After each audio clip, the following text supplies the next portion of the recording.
박영수 특별검사팀이 금융감독원에 박근혜 대통령의 재산 내역과 거래 조회를 요청한 것으로 JTBC 취재 결과 확인됐습니다.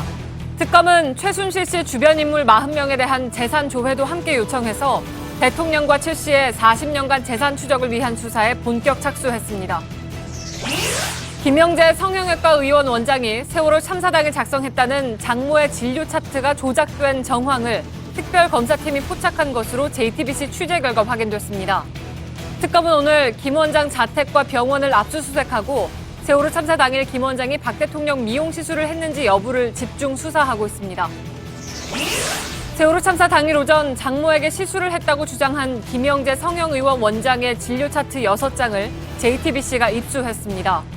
복사한 듯 똑같은 진료 내역에 과도하게 처방된 프로포폴 양이 확인됐는데 김 원장이 장모 차트를 조작해서 프로포폴을 대리 처방했다는 의혹이 커지고 있습니다. 삼성그룹의 최순실 씨 지원 의혹을 수사 중인 특검은 오늘 문형표 전 보건복지부 장관을 긴급 체포했습니다. 특검은 문 전 장관이 청와대 윗선의 지시를 받고 삼성 계열사 간 합병이 성사되도록 외압을 행사했는지 집중 추궁하고 있습니다. 박근혜 정부의 이른바 문화예술계 블랙리스트 작성에도 최순실 씨가 개입했다는 의혹이 제기돼 특검이 확인에 들어갔습니다. 야당은 최 씨와 함께 김기춘 전 비서실장, 조윤선 장관 등 이번 정부 핵심 실세들이 블랙리스트를 주도했다고 주장했습니다. 조윤선 문화체육관광부 장관이 오늘 오후 국회 교문위에 출석해 이른바 문화계 블랙리스트를 만들지도 들어본 일도 없다고 주장했습니다. 조 장관은 최순실 씨를 재벌가에 소개시켜준 걸로 들었다고 의혹을 제기한 이해훈 의원을 명예훼손 혐의로 고소했습니다. 올해 마지막 수요 집회가 열린 서울 평화비 소녀상 앞입니다. 1년 전 한일 양국이 체결한 위안부 합의에 대해 피해 할머니들의 고통은 여전합니다. 오늘 밀착 카메라에서는 할머니들의 힘겨운 목소리를 들어봤습니다. 수소, 우주의 75%. 그 무한한 수소로 자동차를 달리게 하다. 현대자동차. 시청자 여러분, JTBC 뉴스룸을 시작하겠습니다. 세월호 7시간에 대한 의문점을 저희들은 꾸준히 추적해왔습니다. 어제까지도 저희들은 참사 당일인 4월 16일을 포함해서 그 전후의 대통령 사진을 면밀히 분석해서 어쩌면 참사 당일에 시술이 있었을 수 있다는 가능성을 제기해드렸습니다. 이와 관련해서 가장 의심을 받는 사람은 바로 성형의사인 김영재 원장이고 그의 참사 당일 행적에 의문이 가는 내용을 오늘 새롭게 전해드리겠습니다. 특검 또한 저희들 못지않게 이 부분에 초점을 맞춰서 수사를 진행하고 있습니다. 오늘 그런데 이 문제에 앞서서 먼저 전해드릴 것은 저희들의 취재 결과 특검팀이 박근혜 대통령의 재산 내역과 돈 거래 조회에 전격 착수한 것으로 확인됐다는 소식입니다. 박 대통령과 최순실 씨의 40년 재산 형성 과정과 돈 거래 수사가 본격 시작된 것인데 저희들이 이미 제기해드린 문제, 즉 대통령과 최순실 씨가 이른바 경제공동체, 그러니까 같은 지갑을 썼느냐의 문제입니다. 이 경우에 뇌물죄가 바로 성립되는데 결과에 따라서는 커다란 파장이 예상되고 있습니다. 백종훈 기자가 단독 보도해드리겠습니다. 박근혜 대통령은 최순실 씨와의 금전적 관계에 선을 그어왔습니다. 단 한순간도 저의 사익을 추구하지 않았고 작은 사심도 품지 않고. 하지만 특검은 박 대통령과 최 씨가 경제적으로 한몸이라는 의혹을 확인하기 위해 오늘 금융감독원에 두 사람의 재산 내역과 돈 거래 조회를 요청했습니다. 앞서 특검은 박 대통령과 최 씨가 경제적 공동체라는 의혹을 파헤치기 위해 지난 40년간의 재산 형성 과정과 돈 거래 내역 등을 조사하겠다고 했습니다. 두 사람이 경제적 공동체라는 게 확인될 경우 대통령의 뇌물죄 혐의 수사 역시 탄력을 받을 것으로 보입니다. 최 씨가 미르와 K스포츠재단을 통해 재벌 기업들의 돈을 받고 그 과정에서 대통령이 영향력을 행사한 것은 결국 공동의 재산을 늘리기 위한 것으로 해석할 수 있기 때문입니다. 특검은 금감원의 재산조회 결과가 부족하면 법원의 영장을 받아서라도 추가 자료 확보에 나설 계획입니다. JTBC 백종훈입니다. 예, 특검은 그러니까 가장 핵심적인 고리에 접근하고 있는 셈인데 특검 사무실에 나가 있는 취재 기자와 이 문제 한 걸음 더 들어가겠습니다. 심수미 기자가 나가 있습니다. 자, 특검이 박근혜 대통령 재산 조회에 나선 배경은 뭡니까? 네, 박 대통령과 최순실 씨가 차명으로 관리했을 가능성이 있는 재산 내역 그리고 돈 관계까지도 모두 추적하겠다는 겁니다. 그동안 저희 JTBC가 계속해서 보도해드린 것대로 두 사람이 이 사실상의 경제적 공동체라는 점을 확인하는 게 목적입니다. 예, 영장을 청구하지 않고 금융감독원에 곧바로 자료 요청을 한 건데 왜 그랬을까요? 네, 두 사람의 40년 재산 관계를 살펴봐야 하는데요. 특검의 인력과 또 70일이라는 수사 기간상 일일이 영장을 청구해서 조사하는 데는 한계가 있을 수밖에 없습니다. 특검은 일단 개괄적으로 한눈에 살펴볼 수 있는 짧은 시간에 가장 효율적으로 수사할 수 있는 방법을 택한 걸로 풀이됩니다. 예, 그러면 재산 조회 방법은 어떻게 됩니까?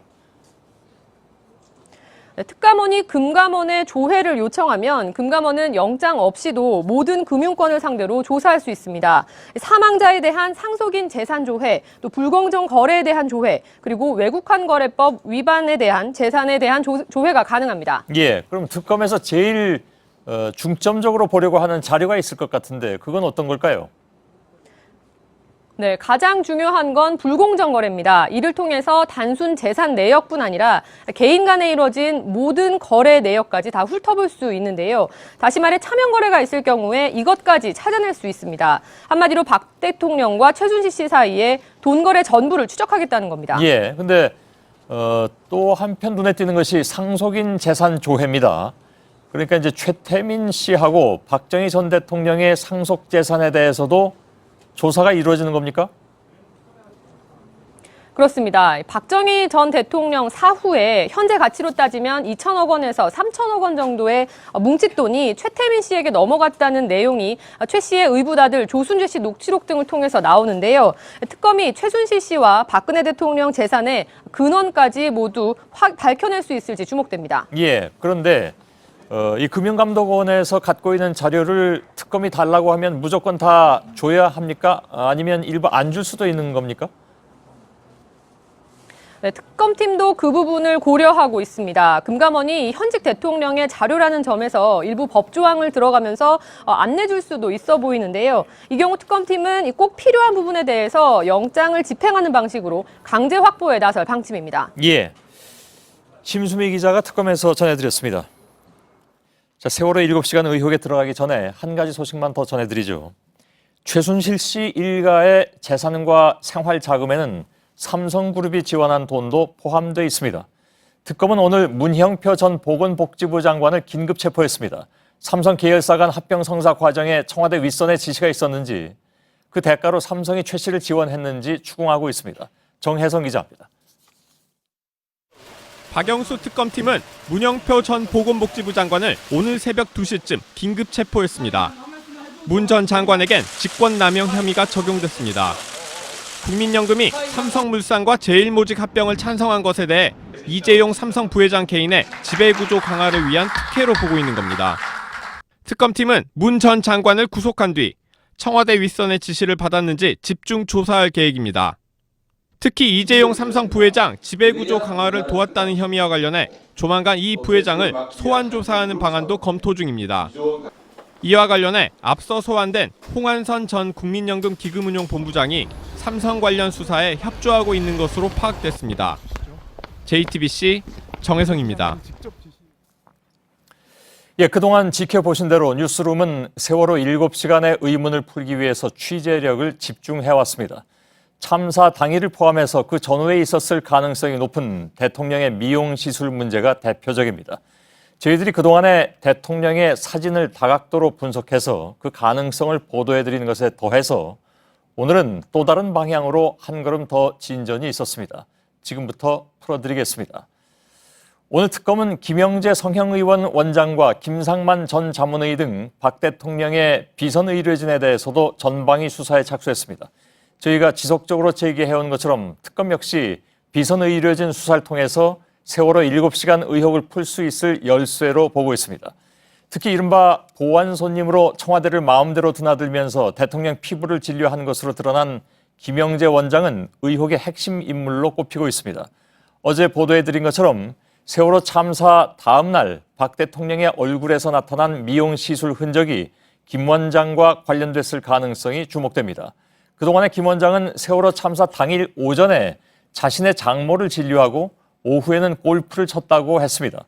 그런데 특검이 김 원장의 오전 진료 기록을 확보해서 분석한 결과 이와 같은 김 원장의 알리바이가 사실이 아닐 수 있다고 판단하는 것으로 확인됐습니다. 먼저 이서준 기자의 단독 보도입니다. 김영재 원장은 지난 14일 국회 청문회에서 세월호 참사 당일 박근혜 대통령 미용 시술 의혹을 부인했습니다.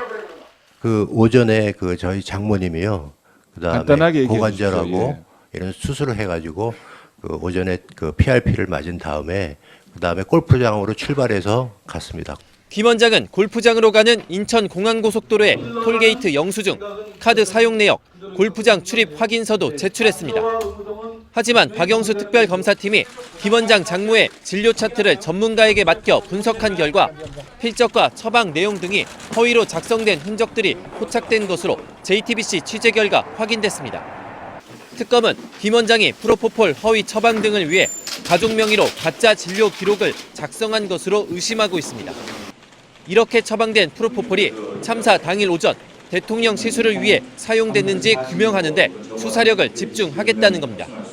특검은 김 원장이 골프 시작 시각을 넘겨 도착한 뒤 늦게 합류한 사실도 주목하고 있습니다.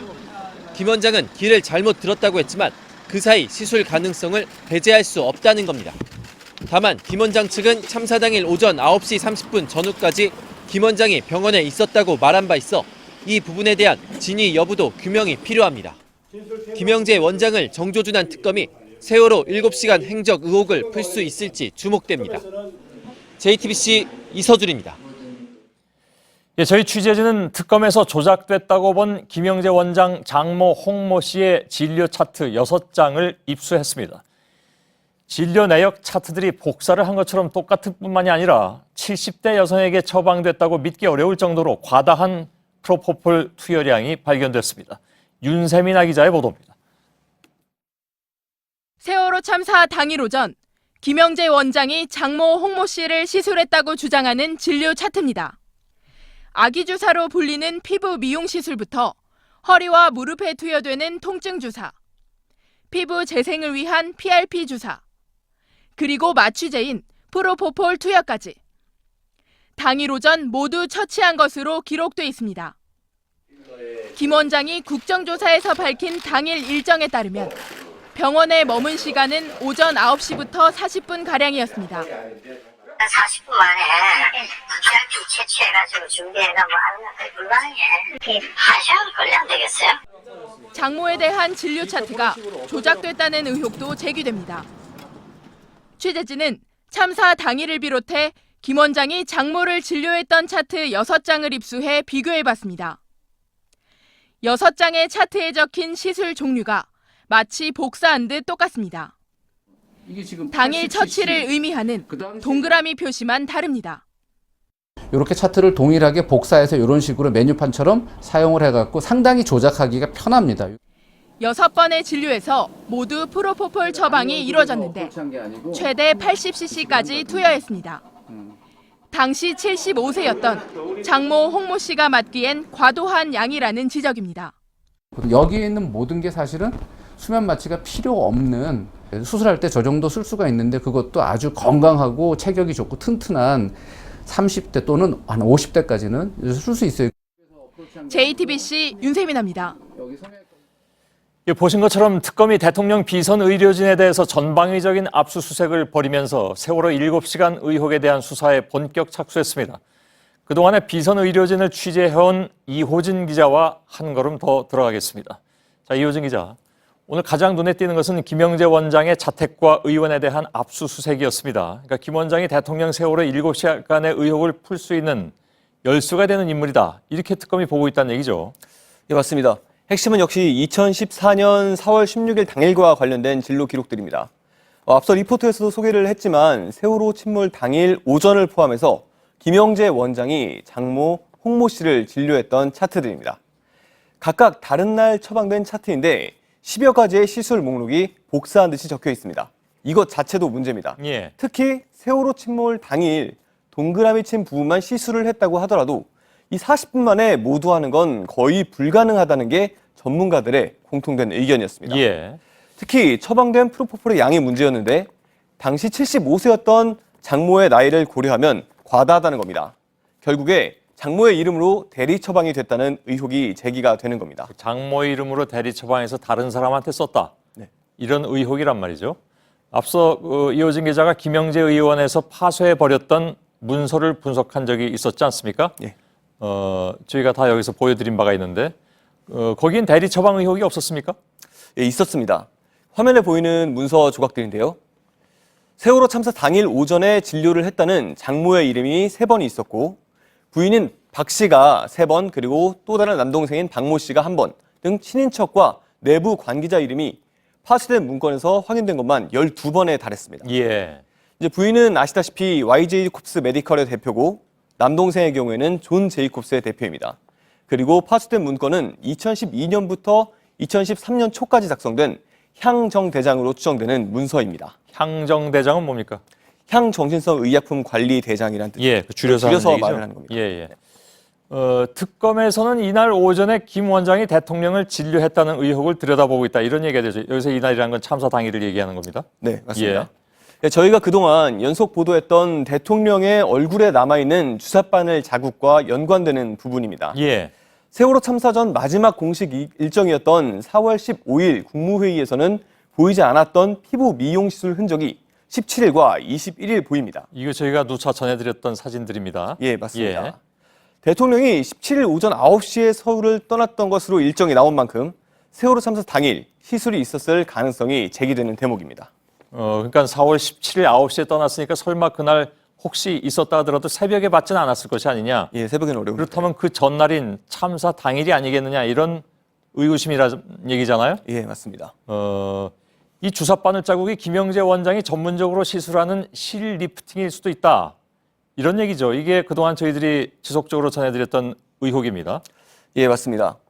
필러라고 보는 일부 이제 의사분들도 계시지만 대부분 실 리프팅의 가능성이 더 높다고 봤습니다. 그러니까 혹시 잊으신 분들을 위해서 필러라는 것은 그 안에 뭐를 넣는 것이고, 예, 충전재를 넣는 것입니다. 예, 네. 실 리프팅은 실을 넣어서 잡아당기는 수술을 얘기하는 거잖아요. 예, 처진 피부를 잡아서 올리는 예. 수술을 말합니다. 계속해 주시죠. 예.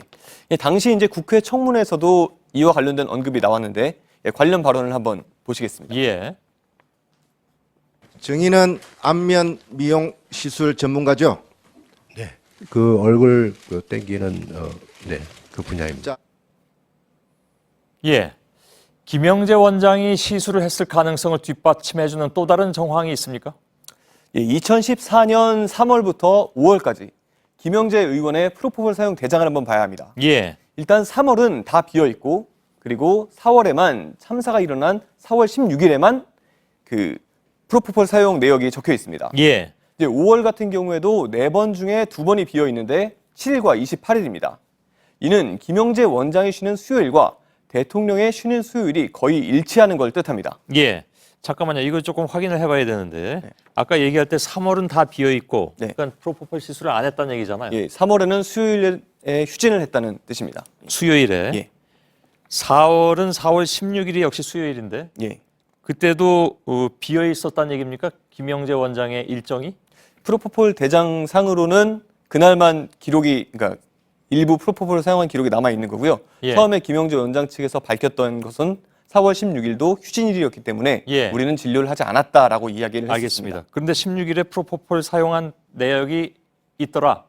네. 4월 16일에. 네. 맞습니까? 예, 그리고 예. 장모를 시술했다고 말을 바꿨던 것이죠. 아, 그것이 장모를 시술한 프로포폴이다 이렇게. 그런데 아까 얘기한 것처럼 과다하게 75세의 노인에게 투여할 양으로는 지나치게 많았다. 예, 맞습니다. 혹시 딴 사람한테 한 것이 아니냐라는 의혹. 네. 그건 다시 한번 정리하면 되고요. 네. 5월에도 4번 중에 2번이 비어있는데 7일과 28일이 수요일입니까? 예, 맞습니다. 예. 그날도 프로포폴을 하지 않은 것으로 비어 있었다. 예, 프로포폴 사용량이 없었고 예. 대통령 일정 역시도 5월 달에 7일과 28일의 경우에는 일정이 비어 있었습니다. 예, 알겠습니다. 그러니까 7일과 28일에도 혹시 대장상에만 비어 있고 누군가에게 그것이 꼭 뭐 대통령이라고 얘기할 수는 없겠지만 사용됐을 가능성을 합리적으로 추론해 볼 수 있다 이런 얘기가 되는 거겠죠. 예, 맞습니다. 알겠습니다. 예. 어제 보도에서도 나왔지만 4월뿐만이 아니라 5월에도 대통령 얼굴에 실리프팅 시술을 한 흔적이 있지 않았습니까? 예, 맞습니다. 저희가 청와대 사진 기자단이 촬영한 사진을 보면 2014년 4월뿐만 아니라 5월 13일에도 멍자국이 보이고 그 다음날 4월에 보였던 것처럼 주사바늘 흔적으로 보이는 자국들이 나타납니다. 예. 이렇게 지속적으로 같은 부위에 시술을 받은 것으로 볼 때 단순한 필러 시술이 아니라 축 처진 살 같은 것을 당기는 실리프팅 시술이라는 의견들이 나오고 있는 겁니다. 예. 그리고 자신은 실리프팅 전문이고 필러 시술은 한 적이 없다고 얘기했다면서요? 예, 그렇게도 이야기를 했습니다. 예, 알겠습니다. 김영재 의원이 시술을 위해서 직접 개발했다는 실에 대한 특혜도 역시 특검 수사 대상에 올라 있죠. 예, 맞습니다. 김 원장은 2014년 3월부터 대통령의 주요 경제 순방에 동행을 했고요.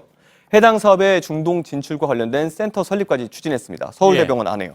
그리고 이 과정에서 조원동 전 경제수석과 안종범 전 경제수석이 모두 개입을 했습니다. 그리고 특검에서도 김영재 원장에 대한 특혜 부분에 대해 집중적으로 들여다볼 것으로 보입니다. 예, 알겠습니다. 여기까지 듣고 지금까지 저희들이 취재한 내용이라든가 오늘 또 특검에서 요구한 내용이라든가 새로 드러난 사실들에 대해서 한번 정리를 하는 시간을 가져야 될 것 같습니다. 내일이든 그 이후에든. 예. 이호진 기자였습니다. 박영수 특별검사팀이 수사 중인 이른바 문화계 블랙리스트에도 최순실 씨가 관여했다는 의혹이 제기됐습니다. 최 씨가 박 대통령에게 블랙리스트 필요성을 주장했고 그 실무를 김기춘 당시 대통령 비서실장과 정무수석실 산하 국민소통비서관실이 담당을 했다는 의혹입니다. 하지만 국회에 나온 조윤선 문화체육관광부 장관은 오늘도 블랙리스트를 만든 것은 물론 본 일도 없다 이렇게 부인하고 있습니다. 너도 나도 모두 부인하는 상황인데 특히 조윤선 장관은 블랙리스트도 최순실도 모른다고 했지만 이해훈 의원이 반대되는 정황을 들고 나오면서 두 사람은 설전에 이어서 법적 다툼까지 들어가게 됐습니다. 아무튼 요즘은 예상치 못한 상황의 연속인데요. 먼저 국회를 연결해서 오늘 나온 블랙리스트 관련 의혹을 직접 들어보겠습니다. 이윤석 기자, 조 장관은 문학의 블랙리스트를 전혀 모른다고 계속 주장을 하고 있다면서요? 네, 그렇습니다. 국회 교문위 전체 회의에 출석한 조윤선 장관은 블랙리스트 관련 질문에 시종일관 모른다고 답변을 했습니다. 조 장관은 블랙리스트를 작성한 적도 없고 지시한 적도 본 적도 없다고 여러 차례 강조했는데요. 그러자 민주당 김민기 의원이 블랙리스트 문건을 직접 보여주면서 문체부에서 만들지 않고서는 도저히 설명이 되지 않는 문건이다. 이래도 모르느냐고 재차 따져 물었습니다. 이에 대한 조 장관의 답변 역시 본 적이 없다였습니다. 조 장관과 함께 출석한 문체부 관계자들을 향해 블랙리스트를 아는 사람은 손을 들어보라는 의원도 있었는데요. 아무도 손을 들지 않았습니다. 예, 근데 저희가 별도로 취재한 내용에 따르면 좀 다르다면서요? 네, 그렇습니다. 최근 문체부의 한 관계자는 JTBC와의 인터뷰에서 청와대에서 명단이 내려온 2014년 6월 이후 담당 사무관이 이를 보완 작성해 여러 차례 청와대로 올려보낸 것으로 알고 있다면서 지난 8월 교체된 후임 사무관은 명단 관리만 하고 있다고 말했습니다. 청와대 정무수석실에서 내려온 블랙리스트를 문체부가 직접 보완 작업을 했다는 얘기인데요. 당시 정무수석이 바로 조윤선 문체부 장관이었습니다. 예. 담당 사무관을 취재했다고 했는데 혹시 답변은 들을 수 있었습니까? 아직까지 답변을 듣지 못하고 있습니다. 2013년부터 관련 업무를 담당한 해당 사무관은 지난해 5월 서기관으로 승진한 뒤 현재 산하기관의 과장으로 근무하고 있습니다. 최근엔 병가를 이유로 3주 정도 출근을 하지 않고 있다고 하는데요. 특검으로부터 참고인 조사를 받은 것으로 알려졌지만 저희 취재팀이 여러 차례에 걸쳐서 해명을 요구했지만 여기엔 응하지 않고 있습니다. 예. 조 장관하고 최순실 씨의 관계도 오늘 얘기가 많이 나왔다면서요? 네, 그렇습니다. 최순실 씨에 대한 질문이 집중됐는데요. 조윤선 장관은 최 씨에 대해서 전혀 모른다고 거듭 강조했습니다. 여러 차례 의원들의 질문이 거듭되자 이에 대해서 모르는 사람을 아무리 물어본다고 해서 아는 사람으로 바뀌진 않는다고 해명하기도 했습니다. 예, 이윤석 기자였습니다. 자, 그런데 조윤선 문화체육부 장관은 보신 것처럼 최순실과의 관계를 이렇게 전면 부인하고 있지만 조 장관이 지난 대선부터 이번 정부에서 걸어온 길을 보면 이런 의혹이 제기되는 배경을 짐작해 볼 수도 있습니다. 조 장관이 최소한 최 씨의 국정농단 사실을 알 수 있을 만한 위치에 줄곧 있었기 때문인데 먼저 박사라 기자의 보도를 보시겠습니다. 지난 2012년 대선 당시 조윤선 문화체육부 장관은 새누리당 후보였던 박근혜 대통령의 캠프 수행 대변인을 맡았습니다. 박 대통령과 유세장 행사장을 함께 돌며 하루 종일 일정을 같이 했습니다. 그런데 검찰 조사 결과 최순실 씨는 대선 당시 박근혜 캠프에 상당수 연설문을 미리 받아봤고 수정해서 전달하기도 했습니다. 대선 직전 막판 서울 도심 유세의 경우 수행팀과 최순실 씨가 하루에도 몇 번씩 연설문을 주고받으며 수정됐고 박 대통령은 그 원고를 읽었습니다. 때문에 하루 종일 동행했던 수행 대변인이 이를 전혀 몰랐겠느냐는 의혹이 제기되는 겁니다. 조 장관은 박 대통령이 당선된 뒤에도 인수위에 들어가 대변인을 맡았습니다. 그런데 최순실 씨의 태블릿 PC 안에는 당시 조 장관의 업무와 관련된 부분이 여럿 나옵니다.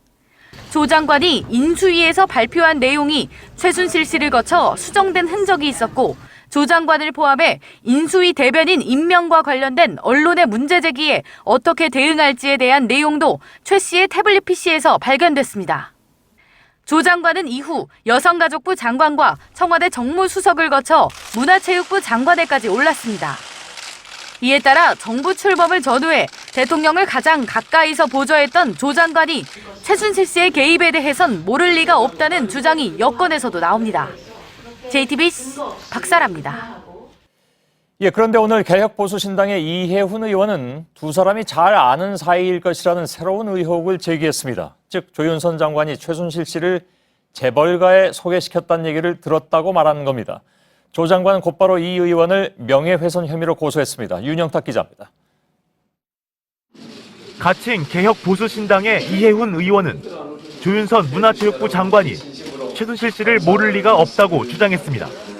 오늘 아침 라디오 방송에서 이 의원은 조윤선 장관이 최순실 씨를 재벌가 사모님들에게 소개했다고 말했습니다.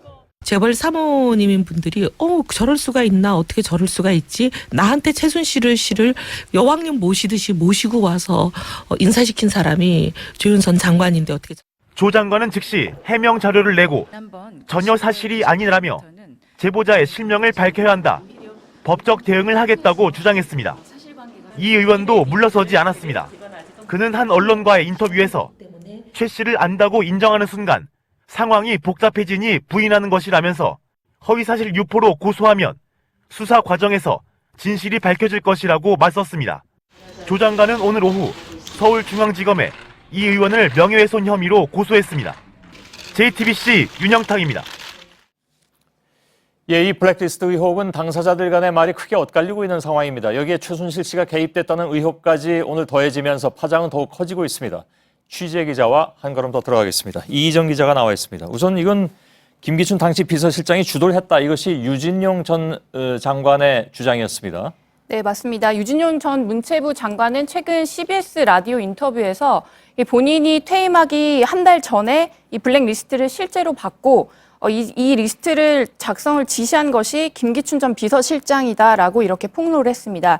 당시에 2014년 6월 처음으로 블랙리스트를 전달받았는데 처음에는 A4 용지 몇 장에 수백 명 정도의 이름이 적혀 있었다고 합니다. 뭐 허접하게 적혀 있었다 이런 표현도 했죠. 네, 맞습니다. 예. 그런데 그 즈음에 김 전 실장이 본인에게 정권의 비판적인 문화예술인에게 지원을 하지 말라라고 이야기를 했다 이렇게 전했는데요. 예. 유 전 장관은 당시 표현을 무차별하게 지시를 했다고 하면서 이 블랙리스트는 김 전 실장이 지시한 것으로 볼 수도 있다 이렇게 이야기를 했습니다. 예. 김기춘 전 실장은 뭐 청문회에서 이거 다 부인한 바가 있습니다. 김 전 실장이 문화예술계 성향을 파악하려 했다는 건 뭐 김영한 전 수석의 비망록에도 나오는 얘기인데.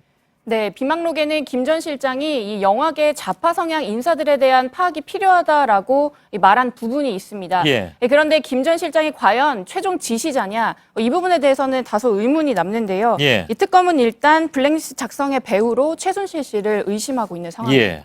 여기에도 최순실 씨가 들어있다. 요즘 하는 말로 흔히 뭐 열일했다 이런 얘기들이 나올 수밖에 네. 없는 상황인데 그렇게 볼 만한 근거가 있는 겁니까? 네, 특검이 이 블랙리스트 수사 과정에서 여러 관계자들을 접촉을 하고 조사하면서 이런 정황이 나타난 걸로 전해지는데요. 예. 이 최 씨가 미르재단 같이 이 본인이 하는 문화 관련 사업을 하면서 이 사업에 뭐 장애가 될 만한 인물들을 사전에 차단을 하고 또 구체적으로는 이 본인의 재단에 취업시키는 걸 좀 막으려 하지 않았냐라고 이렇게 보고 있는 겁니다. 예. 그렇다면 그것은 어느 정도 합리적인 의심이 될 수 있을 것 같습니다. 오늘 국회 교민위에서는 조윤선 장관이 이와 관련한 의혹이 많이 제기가 됐는데 여기는 어떤 배경이 있습니까? 그렇다면? 네, 유 전 장관은 이 정무수석실 산하의 국민소통 비서관실에서 리스트를 작성한 것으로 알고 있다라고 몇 차례 이야기했는데요. 예. 이 조윤선 장관이 정무수석에 내정이 된 게 2014년 6월 12일입니다.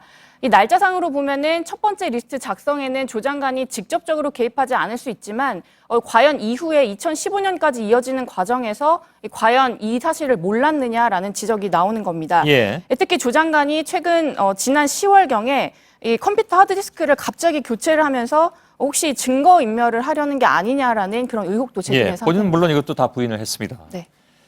조 장관과 최순실 씨와의 관계가 오늘 여러 주장이 나왔는데 결국 조 장관하고 이혜훈 의원이 크게 맞닥뜨리면서 법정 다툼까지 가게 됐습니다. 네, 이혜훈 의원이 오늘 오전에 한 라디오 방송에 나와서 한 이야기인데요. 이 의원은 이 동료 의원에게 들은 내용이라면서 한 라디오 방송은 TBS의 네, 김어준의 교통방송. 뉴스공장. 네, 맞습니다. 예, 예. 네, 조윤선 장관이 이 최순실 씨를 마치 여왕님 모시듯이 하면서 재벌 사모들에게 직접 소개를 시켜줬다라는 그런 제보가 의원실로 왔다. 이런 얘기를 들었다라고 말했습니다. 예. 이 조 장관이 최근 국정감사장에 나와서 최순실을 아느냐라는 질문에 전혀 모른다라고 답변을 하는 거를 본 재벌가에서 이게 무슨 말이냐 황당하다라면서 직접 제보를 했다는 겁니다. 예. 아무튼 고소까지 하는 걸 보면 강하게 부인하고 있는 것은 맞아 보이는데 그렇다면 이혜훈 의원에게 누구한테 들었는지 확인을 해봤습니까? 네, 바로 이 의원에게 물어봤는데요. 누구 얘기냐라고 했더니 이 새누리당의 의원 이름을 댔습니다. 그래서 그 의원에게 다시 물어봤는데요. 다소 애매한 답변이 돌아왔습니다. 예. 이 해당 의원은 내가 들은 이야기는 이혜원 의원이 그 주장하는 부분과는 좀 다르다. 하지만 자세한 내용은 내 입으로 직접 말할 수는 없다. 이렇게 좀 일축을 했습니다. 예. 그러니까 결론적으로 그 말이 완전히 틀렸다 혹은 또 완전히 맞다라고 할 수가 없는 겁니다. 진짜. 예. 알겠습니다. 이희정 기자였습니다. 네, 다음 소식입니다. 한일 정부가 위안부 피해자 관련 합의를 내놓은 지 오늘로 1년이 됐습니다. 하지만 여전히 당사자인 위안부 할머니들은 반발하고 있고 정치권에서도 논란은 커지고 있습니다. 그런데 차기 대선 주자로 거론되는 정치인들이 대부분 합의 폐기 또는 재검토를 요구하고 있어서 누가 대통령이 되든 한일 관계는 더 꼬일 수밖에 없을 것으로 보입니다. 박근혜 정부의 일방적인 결정으로 인한 차기 정부의 숙제가 하나 더 늘어난 셈입니다. 먼저 안태훈 기자입니다.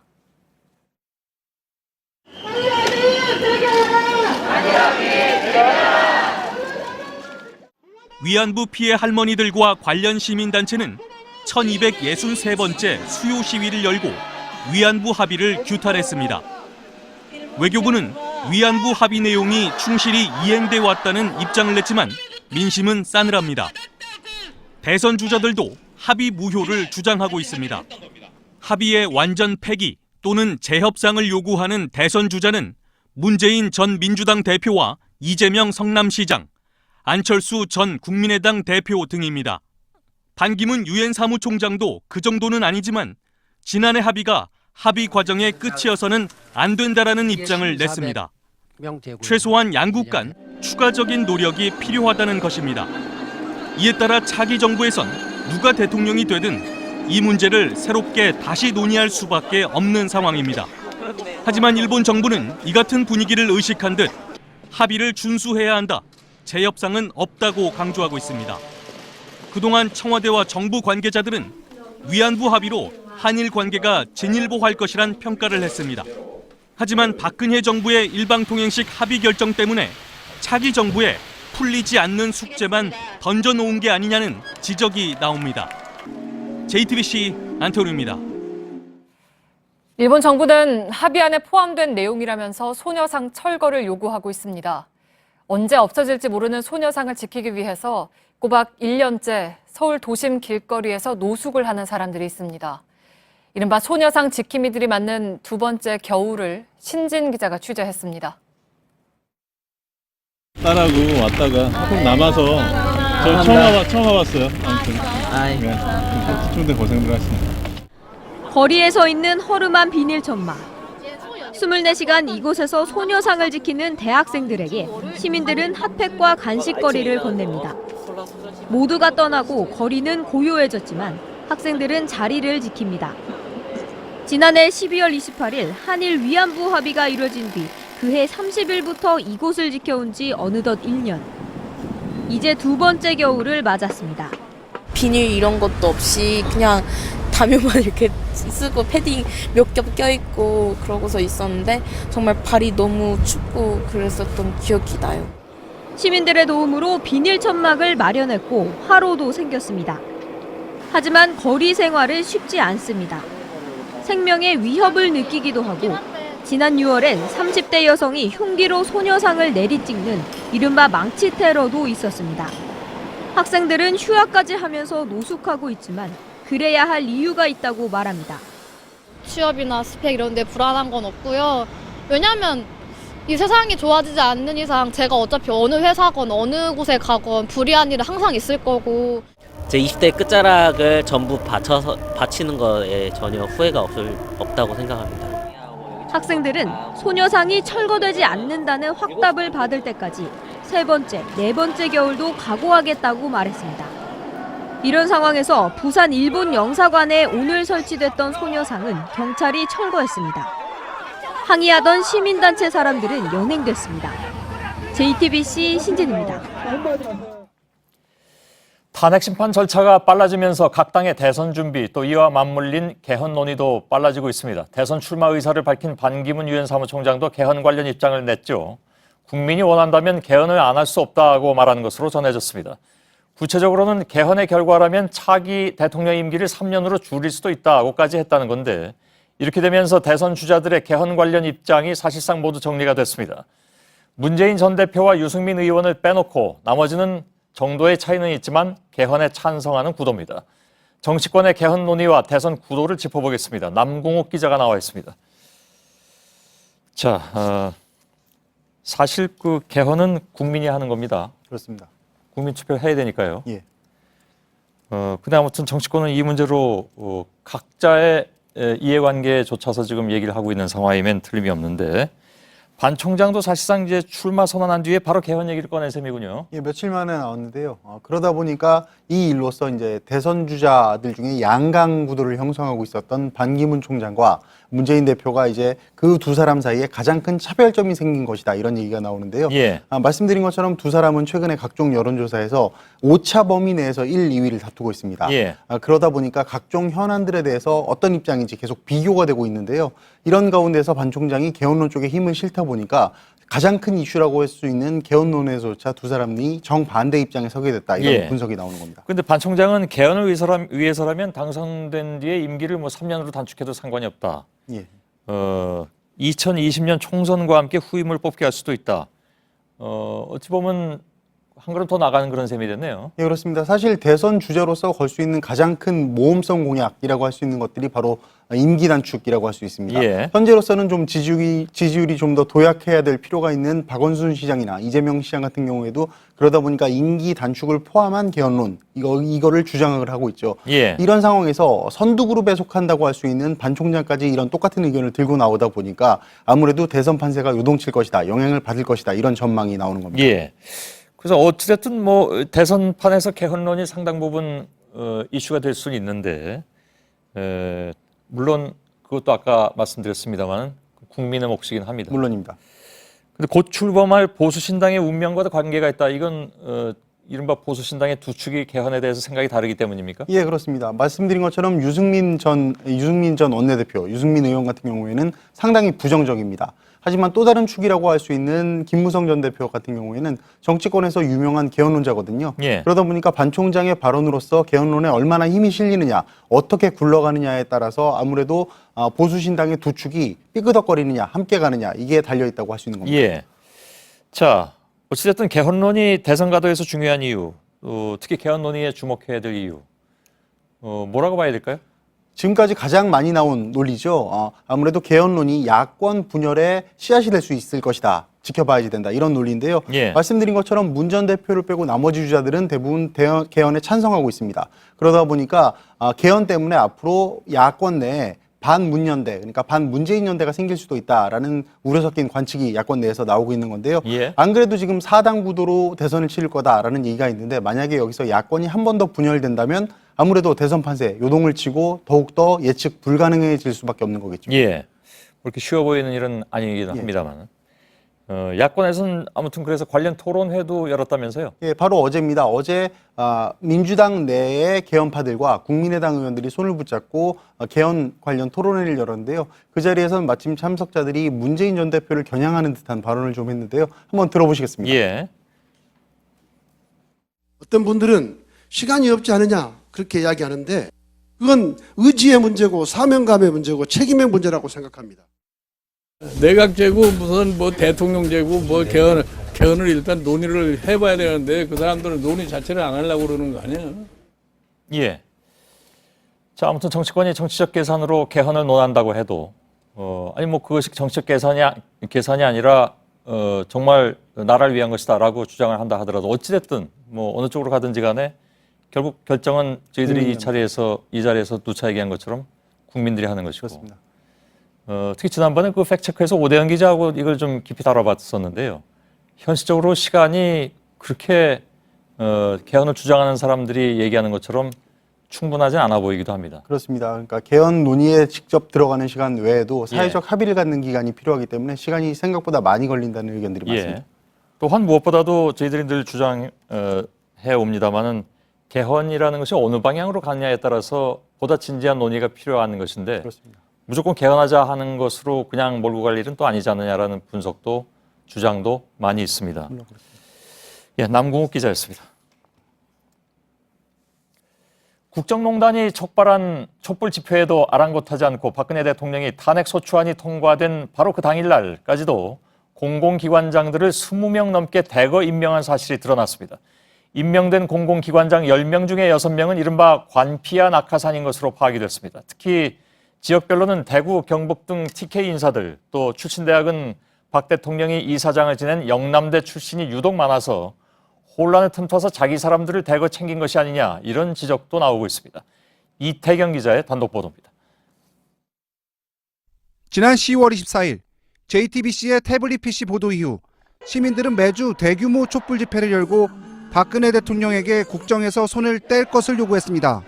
그런데 박 대통령은 이런 민심에 부응하기보다는 국회의 탄핵소추안으로 권한이 정지될 때까지 이틀에 한 명꼴로 공공기관장을 임명하며 국정 장악 의지를 다진 것으로 드러났습니다.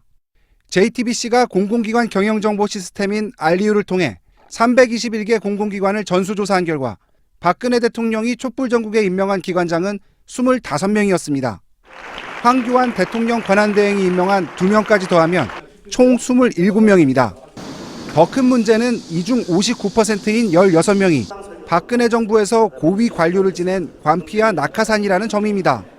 이는 2014년 세월호 참사 이후 박 대통령의 지시로 만든 관피아 방지법의 취지와 정면으로 어긋납니다. 새로 임명된 공공기관장의 출신 지역과 대학을 보면 박 대통령의 자기 사람 심기 의혹은 더 커집니다. 지역별로는 박 대통령의 정치적 고향인 대구, 경북 출신이 10명으로 다른 지역보다 압도적으로 많았습니다. 중소기업은행, 한국마사회, 한국수력원자력, 한국서부발전, 한국남동발전 등입니다. 대구, 경북 다음으로는 서울 5명, 부산, 경남과 경기도가 각각 3명씩이었습니다. 출신 대학은 영남대가 4명으로 5명인 서울대에 이어 두 번째로 많았습니다. 현재 기관장이 공석인 공공기관과 내년 2월까지 기관장 임기가 만료되는 공공기관은 총 40여 곳. 헌법재판소의 탄핵심판 결정 때까지 황교안 대통령 권한대행이 지금 같은 추세로 기관장을 임명한다면 인사 편중이 더 심각해질 것으로 우려됩니다. JTBC 이태경입니다. 이준식 부총리가 국정교과서 찬성 의견이 무더기로 나온 의견 접수 결과를 자신도 못 믿겠다고 밝혔습니다. 조작은 아니라지만 조직적인 대응으로 보인다는 건데요.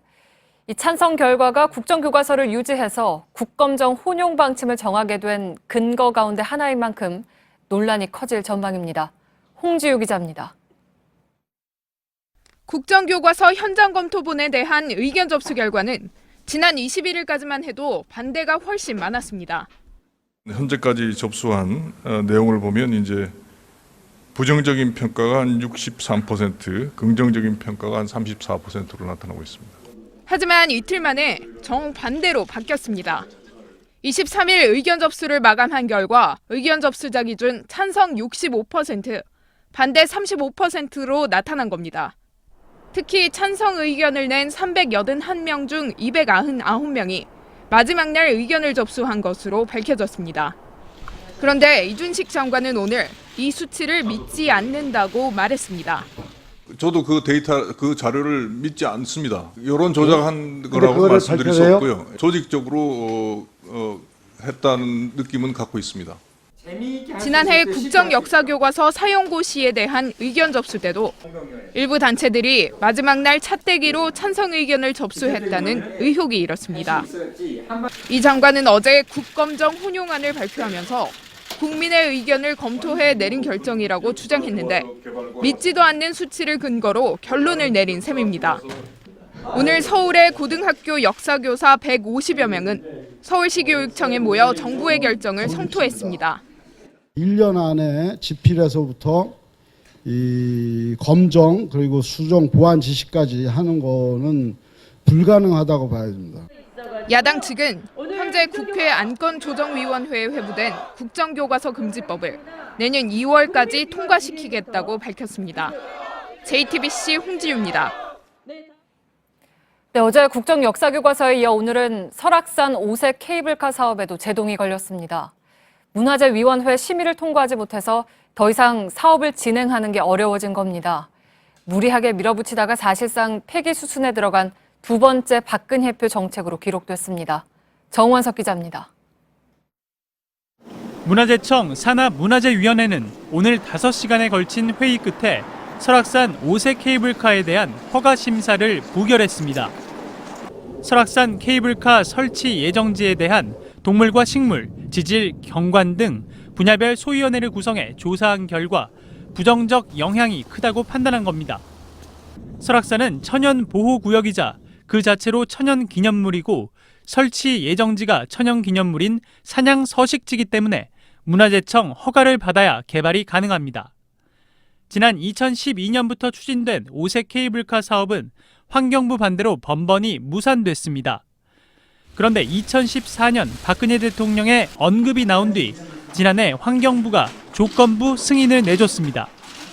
이 과정에서 양양군 공무원 2명이 경제성 분석 보고서 내용을 부풀린 사실이 드러나 기소됐고 환경영향평가에 산양 밀렵군 2명이 참여한 사실도 폭로되는 등 잡음이 끊이지 않았습니다. 특히 최근 이 계획이 김종 전 문체부 차관과 정경련이 주도한 사실이 알려지면서 최순실 사업이 아니냐는 의혹까지 나왔습니다.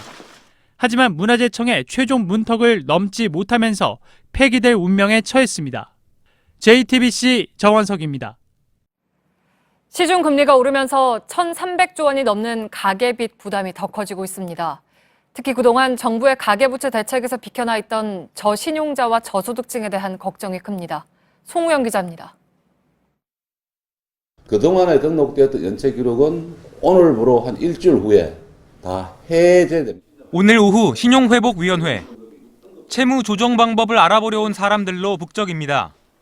은행에서 돈을 못 빌려 높은 금리의 카드론을 쓰고 있다는 남성은 한숨을 내쉽니다. 살기 위해서는 이제 생계비라는 것도 이제 필요하잖아요. 그렇다 보니까 이제 그 카드론 이제 해가지고 대출을 받게 됐고 그걸 이제 못 갚아서. 연 15% 이상 고금리로 대출을 받은 사람들은 전체 가계대출자의 3.5% 정도입니다.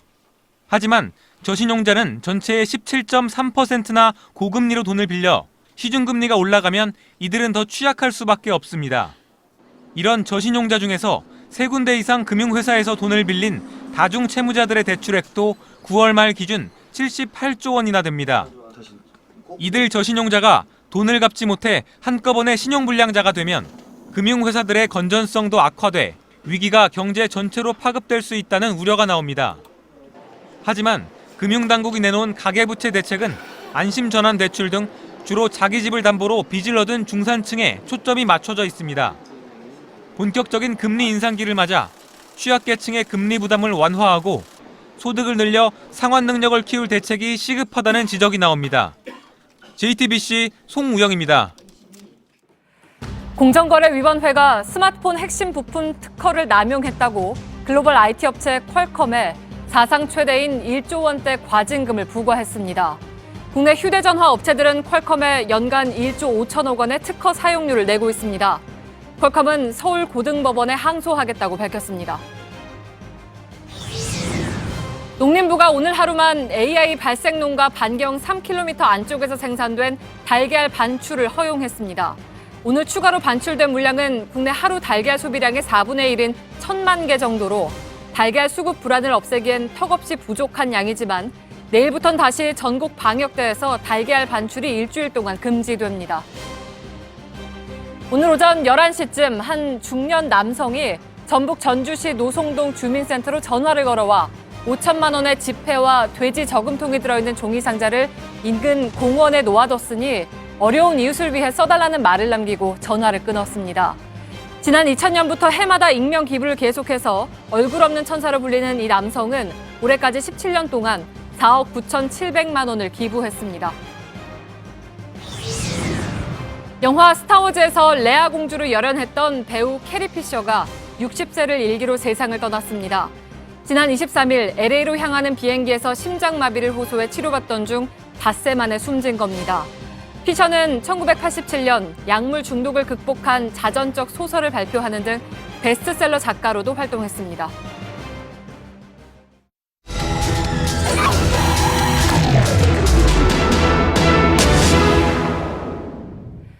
네, 91세 위안부 피해 할머니 10명이 모여 사는 나눔의 집 평균 연령입니다. 피해 할머니들에게 시간이 많지 않은데 1년 전 한일 두 나라가 체결한 위안부 합의가 할머니들에게 더 큰 상처가 되고 있습니다. 1차 카메라가 위안부 피해 할머니들을 만나보았습니다. 박소연 기자입니다. 일본군 위안부 피해 할머니들의 보금자리인 나눔의 집입니다. 안쪽으로 들어오면 가장 먼저 보이는 게 바로 이 소녀상과 위안부 피해자 할머니의 흉상입니다. 흉상 아래를 보면 이렇게 성함과 간략한 소개글이 적혀 있습니다. 또한 점점 추워오는 날씨에 대비해 2주 전부터 이렇게 목도리도 둘러맸습니다. 이 목도리는 한 후원자가 직접 손으로 떠서 보내온 물품입니다. 피해 할머니 10명과 요양보호사 등 모두 25명이 이곳에서 생활하고 있습니다. 할머니 10분이 모여서 지내는 생활관입니다. 이곳 복도에는 이렇게 친절 박사 등 별명이 적혀 있는 사진과 액자도 걸려 있습니다. 이곳 할머니의 평균 연령대는 91살입니다. 거동이 불편하신 5분 할머니는 이렇게 병상 생활을 하고 계십니다. 피해 할머니들은 1년 전 한일 정부가 체결한 위안부 합의 얘기가 나오자 울분을 터뜨립니다. 내가 15살에 끌려갔어. 이젠 91을 먹어도 일본 놈들이 꿈쩍 안 하고 후대가 있고 역사가 뚜렷이 나와 있는데 이 문제를 꼭 해결해야 되지. 할머니들 다 죽는다고 해결되는가 안 되지. 나눔의 집 바로 옆에는 일본군 위안부의 참상을 알리기 위해 박물관이 운영되고 있습니다. 나무로 만든 이 시설은 일본군이 운영한 위안소를 그대로 복원한 곳입니다. 일본군의 만행을 기록하고 널리 알리는 장소입니다. 이렇게 바깥에는 일본어로 적혀 있는 문패가 걸려 있고 안쪽으로 들어오면 작은 침대만 덩그러니 놓여 있습니다. 좁고 어두컴컴한 방 안에 시설이라곤 달랑 이 작은 창문이 전부입니다. 한 해 평균 10,000명이 이곳을 방문하고 있습니다. 이날 오전엔 일본 스게나미구 유네스코 협회 회원과 미국 미시간주 칼라마주 대학 교수 등 일본인 8명이 찾았습니다. 10億円のお金で慰安婦問題を解決したというふうに思ってるんですけども、ハルモニたちもそうは思っていませんし、全く解決はしていないのではないかと思っています。올해 마지막 수요 집회가 열리고 있는 서울 평화비 소녀상 앞입니다. 이렇게 소녀상은 목도리와 설 모자를 두르고 있습니다. 이 옆에는 시민들이 두고 간 꽃다발도 보입니다. 오늘로써 수요 집회는 벌써 1263회째를 맞이하고 있습니다.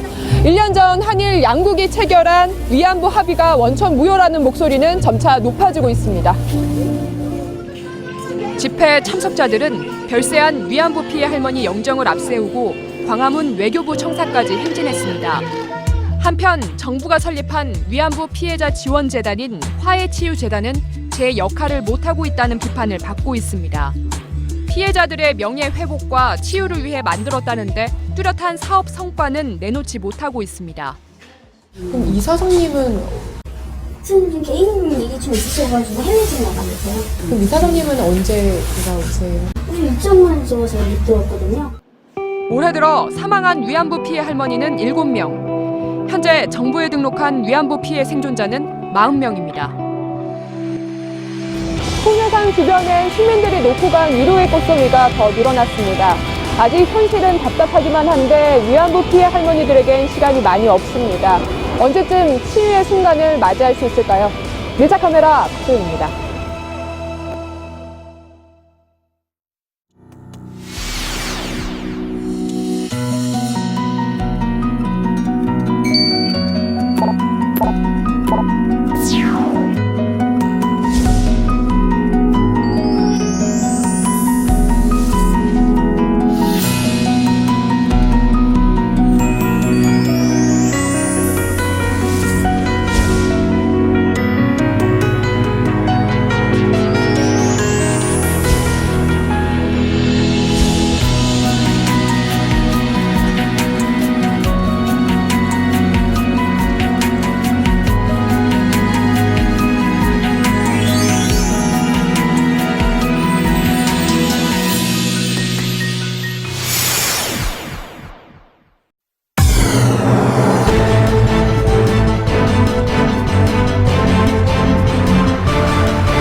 뉴스룸의 앵커 브리핑을 시작하겠습니다. 소녀는 외롭지 않았습니다. 제주시 조천읍 뒤편엔 바다가 내려다 보이는 작은 북카페 입구에는 자그마한 소녀상이 놓여 있습니다. 철썩이는 파도 소리를 들으며 오독하니 앉아있는 소녀는 오가는 손님들을 반갑게 맞이합니다. 소녀는 춥지 않았습니다. 마치 누이인 양, 동생인 양. 살뜰히 마음을 쓰는 사람들, 또래 소녀들은 2번의 겨울을 텐트에서 보내며 소녀를 지켜주고 있었습니다. 그리고 소녀는 슬프지 않았을 것입니다. 니도 숙이가 내도 숙이다. 남해 바닷가에서 조개를 줍다가 일본군에 끌려간 소녀 박숙이 할머니는 자신의 꼭 닮은 소녀상에 손을 잡았습니다. 불과 며칠 전인 12월 6일 숙이 할머니는 세상을 떠났지만 남해 수기공원에 서 있는 또 한 명의 숙이는 여전히 세상과 호흡하면서 살아있습니다. 조선군은 왜군과 싸우지 말라. 임진왜란 당시 명나라 칙사였던 담종인이 내린 명령서 금토패문의 전문이 처음으로 공개가 됐습니다. 왜군의 계책에 넘어갔던 그는 조선군을 향해서 이렇게 명했습니다. 일본의 각 장수가 모두 갑옷을 풀고 돌아가고자 하니 조선군이 왜군과 교전하면 처벌할 것이다.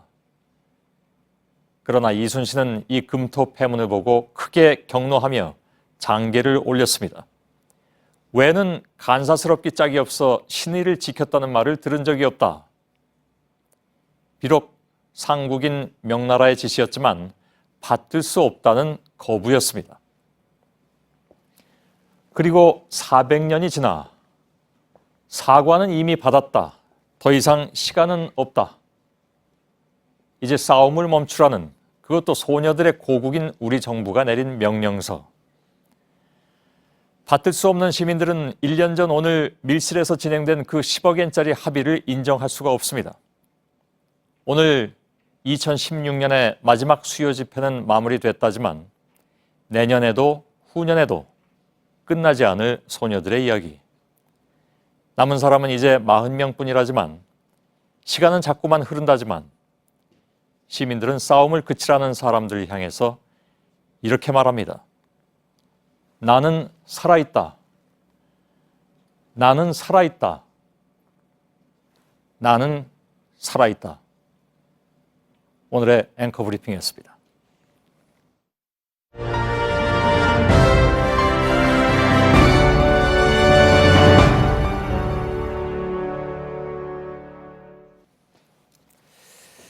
예, 일부에서 저희들이 전해드린 내용 중에 세월호 7시간, 저희들은 이 문제를 지속적으로 집중 취재해오고 있습니다. 저희들 나름대로는 취재력을 총동원해서 그동안의 세월호 7시간을 풀기 위해서 나름 노력을 해왔는데요. 세월호 7시간을 풀 수 있는 열쇠로 대통령의 비선 의료진들을 특검도 들여다보고 있습니다. 그중에서도 김영재 원장이 핵심 인물로 주목을 받고 있습니다. 김영재 의원을 취재해온 기자와 함께 한 걸음 더 들어가겠습니다. 자, 오늘 특검이 김영재 원장 자택하고 의원을 압수수색했는데 혹시 특이한 점은 없었습니까? 예, 김영재 원장이 지난 14일에 이제 국회에 출석을 했었는데요. 그때 증인 선서를 했습니다. 이제 화면에 보이는 게 선서문입니다. 예. 보시면 주소가 적혀 있는데 압구정 현대 아파트라고 적혀 있습니다. 예. 그런데 이게 김영재 원장의 실제 거주지가 아니었습니다. 아, 이건 일부에서 못 봤던 내용인데, 예, 계속 얘기해 주시죠. 예, 특검에서 이 자택을 압수수색을 한다고 해서 저희 취재진이 이 주소에 따라서 찾아갔는데 전혀 다른 사람이 살고 있었습니다. 예.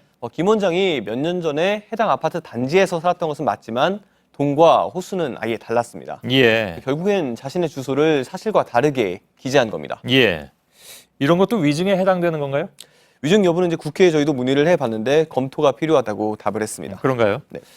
그리고 김영재 원장이 세월호 침몰 당일에 4월 16일에 그 오전에 자신의 장모를 진료했다는 그런 차트, 이것도 조작이거나 아니면 대리 처방됐을 가능성이 제기됐죠.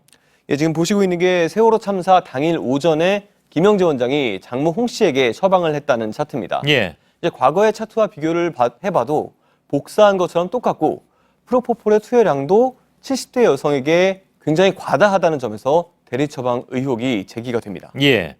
70대 여성에게 과다하게 처방됐다라는 것은 물론 전문의들의 얘기죠. 예, 맞습니다. 그럼 혹시 그게 취재가 되는지 모르겠는데 과다하다는 게 어느 정도 과다하다는 겁니까? 그러니까 1인용이 아니라 예를 들면 뭐 2인용? 이 정도까지도 생각해 볼 수 있는 겁니까? 성인에게도 좀 과한 양이라고 그러니까 보통 성인 남성이나 건강한 남성에게도 예. 과한 양이라고 표현을 했습니다. 예. 네. 그럼 이것까지마저 좀 확인을 해야 될 것 같은데요.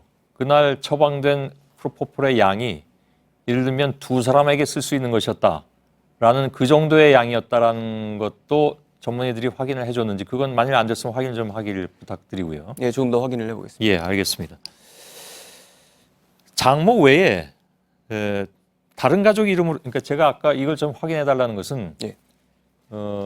장모 외에 다른 사람에게, 혹은 뭐 장모는 여기서 아예 빠졌을 가능성도 있겠습니다만, 아무튼 뭐 이 처방상에 있으니까 또 다른 사람에게 충분히 쓸 수 있는 양이었냐를 확인해 달라는 얘기입니다. 물론 네. 알고 있겠습니다만은. 네. 장모 외에 다른 가족 이름으로 프로포폴이 처방된 내역도 있습니까? 예, 꽤 있었습니다. 이건 저희들이 지난번에 왜 다 파쇄된 문서를 가져와서 다 맞춰봤잖아요. 예. 거기서 나왔던 내용이죠. 예, 맞습니다. 이 중 일부를 이제 확인을 했었는데 예. 파쇄된 문건에서 김영재 원장의 부인인 박모 씨, 그리고 또 다른 박모 씨의 동생인 처남 박모 씨, 그리고 뭐 실장, 부실장 등 병원 관계자의 이름이 12번이 나왔습니다. 예. 근데 이 해당 문건을 보면 병원 관계자 외에 대기업의 오너이거나 연예인들까지 실명이 그대로 적혀 있었습니다. 예. 이 고객들의 경우에도 비밀이 좀 필요한 고객들인데 실명으로 그대로 적었음에도 불구하고 어떤 특정 인물들을 가족으로 대신 표기를 했을 경우에 예. 어떤 비밀을 더 엄격하게 지켜야 할 VIP 고객이 또 있는 것이 아니냐, 예, 이런 분석이 가능할 것 같습니다. 예. 오늘 김영재 의원과 함께 차움 의원에 대한 압수수색도 같이 이루어졌죠. 예, 맞습니다.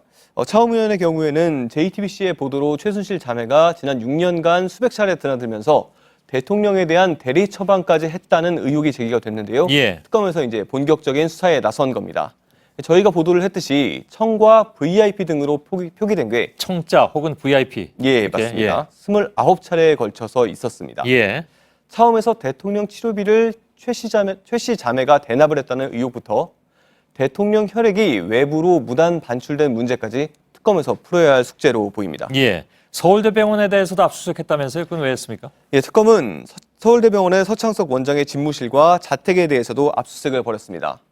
대통령 주치의를 지냈던 서 원장은 김영재 원장에게 특혜를 줬다는 의혹을 받고 있습니다. 예. 지난해에 김영재 원장이 개발한 실사업을 서울대 병원 측에 도우라고 지시했다는 의혹과 함께 올해의 경우에는 일반의인 김영재 원장을 서울대 강남병원 외래교수로 위촉했던 사실이 드러난 바 있습니다. 예. 지금 세월호 7시간 의혹과 관련해서 들여다봐야 할 의료진이 또 있을까요? 그렇다면? 예, 김영재 원장이 리프팅을 위해 개발한 실에 대해서 각종 특혜가 이루어졌다는 의혹 관련해서 이제 계속 수사가 진행될 것으로 보이는데 예. 이제 해당 실에 대한 임상 시험을 시작한 게 2014년 2월, 그해 6월 사이에 이루어졌는데요. 2월과 6월. 예, 그 그렇습니다. 가운데에는 세월호 참사가 있습니다. 예, 예. 아주 공교롭지만 예, 그렇습니다. 예. 근데 이 당시 시험을 대통령 피부과 자문의인 연세 세브란스 경우에 정기양 교수님이 주도를 했었습니다. 예. 그리고 이 실은 앞서 말씀드렸듯이 대통령 주치의인 서창석 교수가 원장으로 취임한 뒤에 서울대병원에 납품되기 시작했습니다. 예. 결국 이와 관련해서도 수사가 필요해 보입니다. 예. 아무튼 지금 2부에서 전해드린 내용은 대개 이제 압수수색과 관련된 내용들이고 특히 그 특검이 김영재 원장에게 주목하고 있다. 그것은 물론 세월호 7시간과 관련된 것이다. 이것을 좀 마지막으로 정리를 하는데 다만 1부에서 전해드린 내용 중에 오늘 지금 2부에서 얘기 안 한 내용은 이른바 실리프팅 시술에 대한 의혹이었습니다. 이것은 저희가 그동안에 여러 가지 각종 사진을 통해서 분석을 통해서 전해드린 바가 있고 세월호 참사 당일에 실리프팅 시술이 혹시 대통령에게 있지 않았느냐 하는 의혹 이것을 여전히 풀어야 될 그러나 합리적 근거에 의한 의심으로서 해볼 수 있는 그런 상황들에 대해서 말씀을 드린 바가 있습니다. 아시는 것처럼 김영재 원장은 실리프팅의 전문가이기도 합니다. 예, 이호진 기자였습니다. 예, 이른바 문화계 블랙리스트가 공개되면서 파장이 상당히 커지고 있는데 리스트에 오른 사람들의 반응도 매우 다양하게 나오고 있는 것 같습니다. 블랙리스트에 올라가 있는 한 분을 전화로 잠깐 연결을 할 텐데요. 많은 분들이 좋아하시는 작곡가 김형석 씨입니다. 지금 태국에 가 계신데 사업자 오늘 귀국하는 길이라고 합니다. 전화로 잠깐 연결하겠습니다. 자, 김형석 씨 안녕하십니까? 네, 안녕하세요. 반갑습니다. 예. 이거 사실 음악 얘기를 하러 모셔야 되는 분인데 어떻게 블랙리스트 얘기하게 됐습니다. 네. 오늘 SNS에 이런 글을 올리셨습니다. 나중에 아이가 크면 얘기해 줄 것이다. 아빠는 블랙리스트였다고. 그때 아이가 그게 뭐냐고 물었으면 좋겠다. 그러니까 아이가 어른이 된 세상에선 혹시 이 내용은 아이가 어른이 된 세상에선 블랙리스트라는 단어 자체를 몰랐으면 좋겠다 이런 뜻일까요?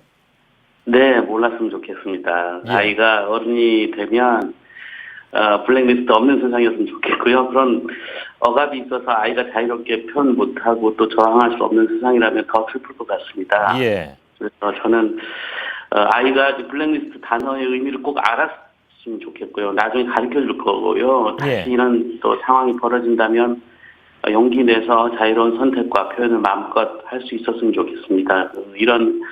이런 억압은 비극이 돼야지 전통이 되어서는 안 되니까 예. 그런 걸 좀 가르쳐주고 싶습니다. 예. 네. 아이가 무척 어리죠 아직? 네, 이제 5살입니다. 예. 작곡가시지만 엔터테인먼트사를 운영하는 대표이기도 하고 그 리스트에 올라서 혹시 내가 이거 피해를 본 것 같다 하는 부분이 혹시 있으십니까? 저는 사실 크게는 없습니다. 크게는 없고요. 예.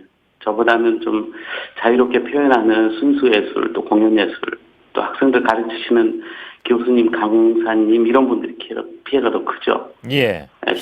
정부의 지원이 끊기거나 또 공연장 대관을 또 불허한다거나 또 대학에서 퇴출당한다거나 또 재능이 뛰어나도 심사에서 제외되는 경우도 많고요. 예. 영세한 분들도 많은데 생계 위협을 받는 경우도 많죠. 안타까운 일입니다. 예. 뭐 한간에는 우리 저하고 인터뷰하고 계신 김형석 씨께서 뭐 그런 문제 때문에 방송에서 하차하게 됐다라는 얘기도 돌긴 돕니다만은 본인께는 이걸 직접 확인하지는 않도록 하겠습니다. 예, 근데 방금 말씀해 주신 부분이 매우 중요한 부분인 것 같은데 대중음악 하면서 이렇게 자기 사업도 하시는 분들은 그래도 혹시 모르겠습니다만 일반 순수 예술을 하시는 분들은 사실 상업성하고는 조금 거리가 먼 분들이기 때문에 어쩔 수 없이 정부의 지원이나 이런 것들의 상당 부분을 기댈 수밖에 없는 여건이지 않겠습니까? 그런데 그 경우에 만일에 그런 피해가 주어진다면 바로 그분들의 어떤 그 생계와 연결되는 문제이기 때문에 네, 맞습니다. 그뿐만 아니라 순수 예술도 위축시킬 수밖에 없는 것이고요. 예. 공연장 불허라든가 혹은 심사에서 누락을 시킨다거나 뭐 또 학교에서 그 강사님들 그 월급이 많지는 않잖아요. 그런 분들이 퇴출 당한다거나 이런다면 사실은 이제 그 다음에 사실 모든 그 생계에 대해서 좀 위협을 많이 느끼기 마련이죠. 예. 사실 그 이분들 창작하는 분들 같은 경우에는 이렇게 어떤 틀로 규정된다는 것은 굉장히 그 심적으로 위축되는 바가 클 것 같은데. 네네. 다른 분야에 있는 분들하고는 또 많이 다를 것 같습니다. 더 심할 것 같기도 하고요. 예, 예술을 한다는 것은 이제 슬플 때 이렇게 울고 또 기쁠 때도 웃고 또 즐거울 때 뛰어놀게 하고 이런 역할이 바로 예술의 역할인 것 같아요. 그러니까 예. 어찌 보면 어른을 아이처럼 만들어주는 거죠. 동심이 있어야 된다고 생각하는데요. 그건 자유로운 표현이 기본이라고 생각합니다. 근데 이런 이제 블랙리스트는 공포를 조장하고 또 그것으로 인해서 자유로운 표현을 하기 힘들게 하죠. 삶의 모습이 담긴 이런 예술을 하면서 공포 때문에 선택을 할 수 없다면 사실 작가에게는 큰 슬픔이고요. 고통이고요. 예. 즐거운 일을 못하게 하는 거니까요. 예, 알겠습니다. 지금 귀국길이라고 들었습니다. 안전하게 네네. 돌아오시길 바라겠습니다. 김영석 씨였습니다. 네네. 고맙습니다. 고맙습니다. 네.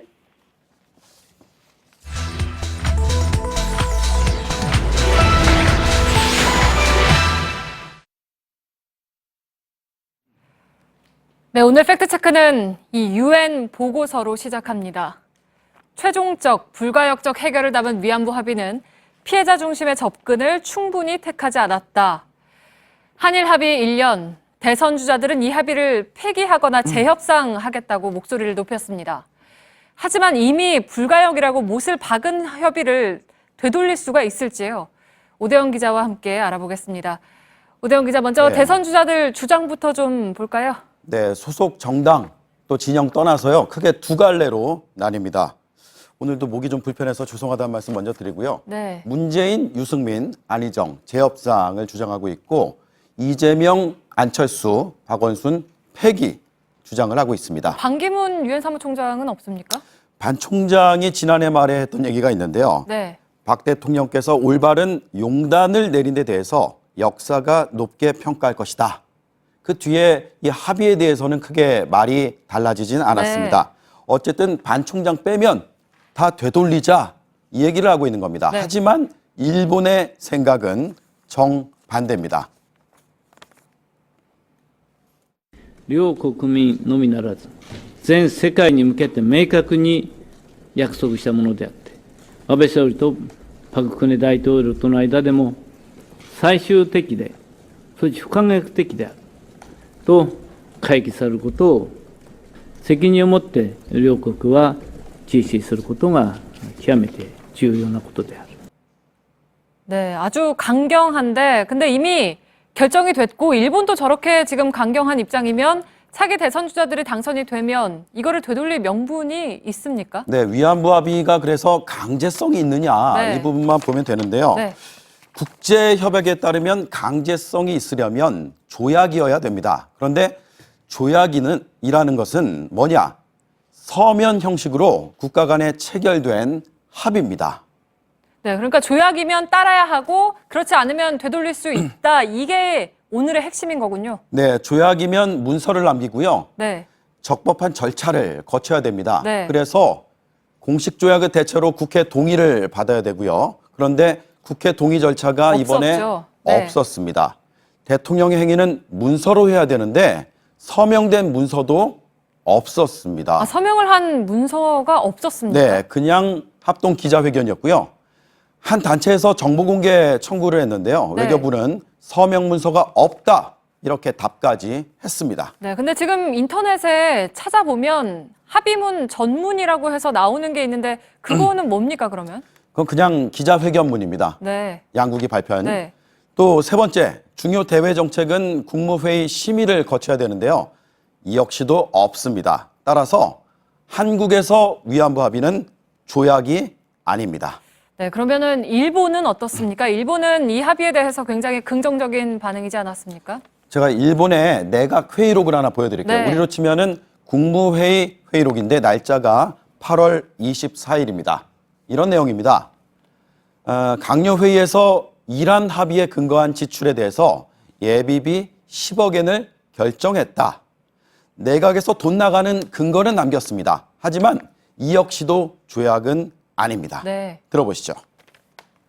에서도 조약이라고는 하고 있지 않습니다. 그리고 일본 국회에서 한 것도 15겐 지출을 위한 합의이기 때문에 한일 간의 문서화된 조약이나 협정 그렇게 보기는 어렵습니다.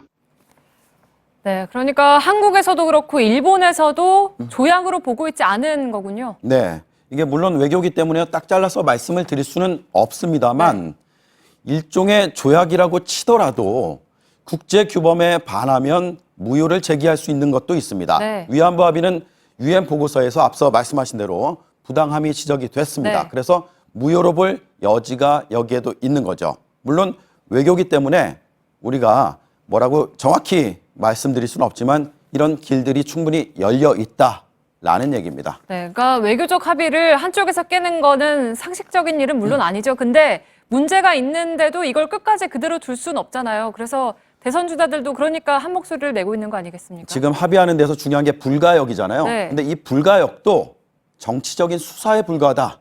이런 분석도 네. 나오고 있습니다. 들어보시죠. 그리고 일종의 정치적인 선언에 불과한 거죠.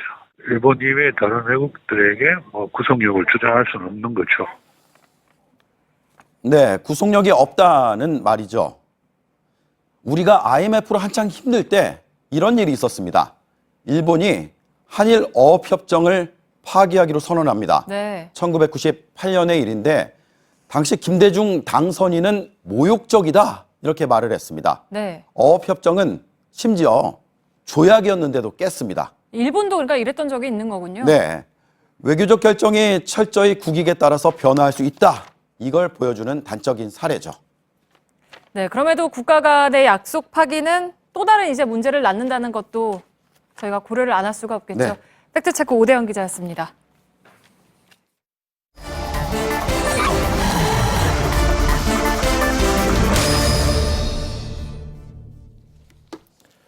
예, 비하인드 뉴스 시작하겠습니다. 이성대 기자가 나와 있습니다.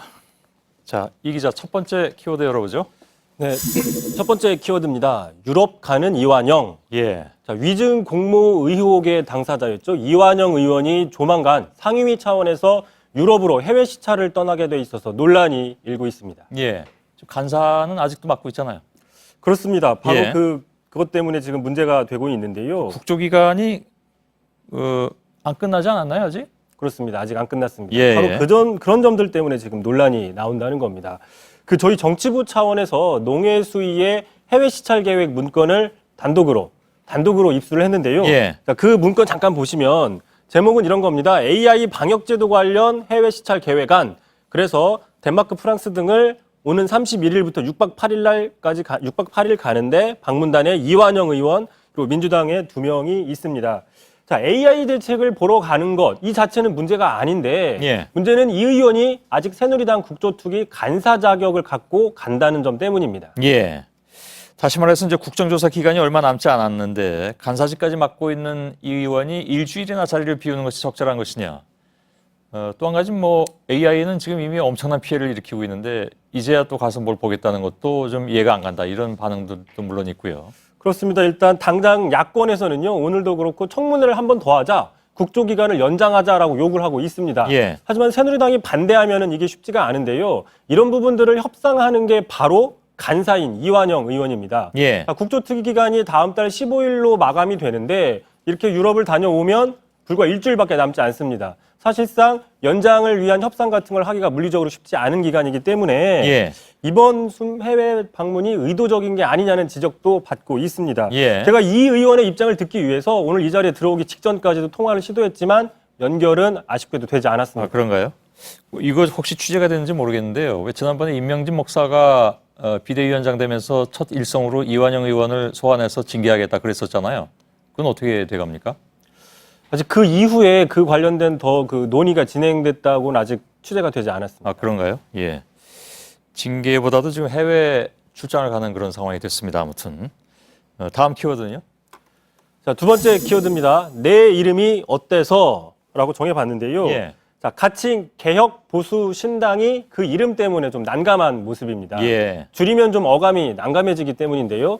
개혁 보수 신당 만약에 줄여보게 되면 뭔가 좀 욕설 같기도 하고 뭐 두통약 이름 같기도 하고 뭐 보신탕 이름 같기도 하고 좀 이런 어감들이 나온다는 겁니다. 예. 또 처음에는 이 당 이름이 바른보수당이라는 이름도 거론이 됐지만 이 바른보수당 역시 줄여보면은 어감이 좀 난감해지는 경우가 되기 예. 때문에 배제가 됐다고 합니다. 굳이 이성대 기자나 제가 입에 담지 않아도 시청자 여러분들이 보시면 다 무슨 얘기인지는 아실 것 같은데 이 뭐 잘 해보겠다고 이렇게 당을 만드는데 이름 때문에 곤혹스러운 그런 상황이 된 것 같습니다. 다음 달 24일에 이제 정식 창당을 하죠. 예. 그때까지 이제 호칭 때문에 소가리를 할 수밖에 없을 것 같은데 사실 그 유독 정치권에서는 약칭을 놓고 이런저런 말이 많이 나오는 편이죠. 그렇습니다. 이 공식 명칭을 하나하나 놓고 보면 아주 좋은데 이걸 줄여놓기만 해보면 어감이 좀 이상해지는 경우가 많습니다. 예. 대표적인 게 바로 2003년 열린우리당인데요. 자, 그쪽에서는 우리당이라는 약칭을 써달라고 했지만 언론이나 당시 야당이었던 한나라당에서는 열린당, 여루당, 뭐 뚜껑 열린당 이런 식으로 표현을 했습니다. 예, 예. 자, 그러다 보니까 이런 식의 신경전들이 많이 벌어졌었고 예. 또 지난해 이맘때였습니다. 더불어민주당 이름을 딱 짓자 새누리당에선 당시 자 더민당이 대한민국을 벼랑 끝으로 더 미는 당이 되지 말아라. 자, 더불어는 음주운전 단속할 때 걸리면 불어불어 하는 것과 같다라는 식으로 거의 비아냥에 가까운 이런 반응들을 보였는데 예. 그보다 앞서서 주로 야당인데요. 새정치민주연합에 대해서도 당시 새누리당에서 새정치민주연합이란 약칭이 아니라 새민연, 새정연 이런 식으로 계속 불러서 신경전이 이루어지긴 했었는데요. 예. 그나마 당시에는 여야 원내대표가 이렇게 정리를 했습니다. 한번 보시죠.